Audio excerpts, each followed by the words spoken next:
વડિયા હંસા છે અને હું ધોરણ 6 માં અભ્યાસ કરું છું. મારી શાળાનું નામ શ્રી ગણવંતલી પ્રાથમિક શાળા છે.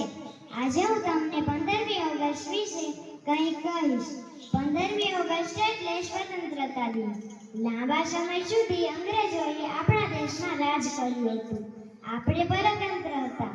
આપણો દેશ સ્વતંત્ર થાય એ માટે મહાત્મા ગાંધીજી અને બીજા અનેક નેતાઓએ ઘણા પ્રયત્નો કર્યા અને 1947માં 15મી ઓગસ્ટે આપણો દેશ આઝાદ થયો. આ દિવસને આપણે સ્વતંત્રતા દિન તરીકે ઉજવીએ છીએ. આ દિવસ આપણો ગૌરવપૂર્ણ રાષ્ટ્રીય તહેવાર છે. દિલ્હી પર લાલ કિલ્લા પર આપણા વડાપ્રધાન રાષ્ટ્રધ્વજ ફરકાવે છે. તેઓ પ્રજાજોગ સંદેશો પાઠવે છે.